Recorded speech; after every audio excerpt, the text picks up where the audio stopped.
ഞാൻ ആദ്യമേ ചോദിക്കണം വിചാരിച്ചാണ്, ഇപ്പം നിങ്ങൾ ഇങ്ങനെ ഒരു ഹോസ്പിറ്റലിൽ ഈ ഒരു രംഗത്തേക്ക് വരുമ്പം ഇപ്പം ഞങ്ങളെ പോലെ തന്നെ ഒരുപാട് ഏജൻസികൾ നിങ്ങളെ ചിലപ്പം ബന്ധപ്പെട്ടിട്ടുണ്ടാവും.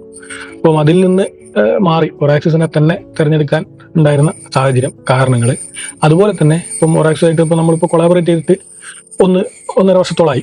ഇപ്പം അതിൽ നിന്ന് നിങ്ങൾക്ക് ഒരു പ്രേക്ഷകരോട് ഏജൻസി എന്ന നിലയിൽ ഞങ്ങൾ ചെയ്തിട്ടുള്ള ഇപ്പം നെഗറ്റീവ് ഉണ്ടാവും, പോസിറ്റീവ് ഉണ്ടാവും, അതൊന്ന് പങ്കുവെച്ചാൽ നല്ലതായിരുന്നു.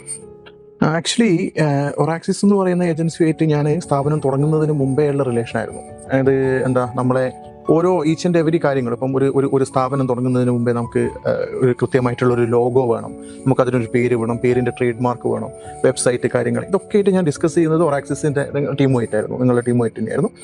അപ്പം അതിനെല്ലാം നമുക്ക് എന്താ ചെയ്യുന്നെങ്കിൽ ഒരു സ്ട്രക്ചർ, അതായത് നമ്മളൊരു സ്ഥാപനം തുടങ്ങുന്നതിന് മുമ്പ് ആവശ്യമായിട്ടുള്ള ഒരു സ്ട്രക്ചർ, അതൊരു വളരെ പ്രധാനപ്പെട്ട ഘടകമാണല്ലോ നമ്മളൊരു ഐഡൻറ്റിറ്റി.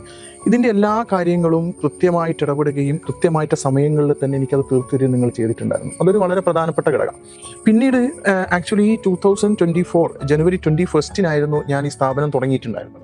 അപ്പം നമ്മൾ ഈ സ്ഥാപനം തുടങ്ങി എന്നല്ലാതെ നമുക്കിത് മാർക്കറ്റിങ്ങിനെ കുറിച്ചോ അല്ലെങ്കിൽ ഇത് എങ്ങനെ ആൾക്കാരിലേക്ക് എത്തിക്കണം എന്നുള്ള ഒരു ധാരണ നമുക്ക് ആ സമയങ്ങളിൽ ഉണ്ടായിരുന്നില്ല. അപ്പം ഒറാക്സിസിൻ്റെ നിങ്ങളുടെ ടീമുമായിട്ട് സംസാരിച്ചു. അതിൽ എനിക്ക് എല്ലാം വളരെ ക്ലാരിറ്റി ആയിരുന്നു നിങ്ങളുടെ പ്രസൻറ്റേഷൻ. കാരണം ഏത് രീതിയിൽ ചെയ്യണം, കാരണം ഇപ്പം നമുക്കിപ്പോൾ സോഷ്യൽ മീഡിയ മാർക്കറ്റിംഗ് ആയാലും അതിൽ ഓരോ കാര്യങ്ങളും നിങ്ങൾ ചെയ്തതിൽ നിന്നും അത് ശരിക്കും നമ്മളെ ഈ ബിസിനസ്സിൻ്റെ അല്ലെങ്കിൽ എൻ്റെ ഈ സ്ഥാപനത്തിൻ്റെ ആ ഒരു വളർച്ചയിൽ അത് കൃത്യമായിട്ട് ആ ഒരു ഗ്രാഫിൽ വന്ന മാറ്റം കറക്റ്റ് അത് നോട്ടീസ് ചെയ്യാൻ കഴിയുന്ന രീതിയിൽ. കാരണം മാർക്കറ്റിംഗ് തുടങ്ങിയതിന് ശേഷം ഉണ്ടായിട്ടുള്ള മാറ്റങ്ങൾ, ഇപ്പം ഏതെങ്കിലും സാഹചര്യത്തിൽ ഒരു മാസം അല്ലെങ്കിൽ ഏതെങ്കിലും രീതിയിൽ ഒരു മാസം നമുക്ക് കൃത്യമായിട്ട് മാർക്കറ്റിംഗ് നടത്താൻ പറ്റിയില്ലെങ്കിൽ ആ വന്നിട്ടുള്ള ഗ്രാഫിൽ ഉണ്ടായിട്ടുള്ള മാറ്റം, ഇതെല്ലാം കൃത്യമായിട്ട് തന്നെ നമുക്കത് അതിൽ നമ്മളിവിടെ ഞാനത് നോട്ട് ചെയ്യുന്നുണ്ട്.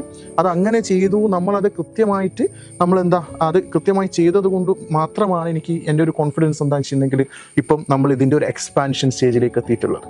ഇപ്പം നമ്മളിപ്പോൾ ഇവിടെ 8 ബെഡ് എന്നുള്ളത് മാറി നമ്മളൊരു പുതിയൊരു 6 ബെഡ് ഉള്ള ഒരു റൂമും കൂടെ ഒരു പ്രീമിയം സ്റ്റൈലിലൊരു റൂമും അതേപോലെ തന്നെ ഒരു യോഗ ഹാളിൻ്റെയും കൺസ്ട്രക്ഷനിലേക്ക് പോകാൻ ഇപ്പം നമ്മൾ അതിൻ്റെ ഒറാക്സിസ് നിങ്ങളെ ഡിജിറ്റൽ മാർക്കറ്റിംഗ് ടീം വഹിച്ചിട്ടുള്ള പങ്ക് വളരെ പ്രധാനപ്പെട്ട ഒരു കാര്യം തന്നെയാണ്.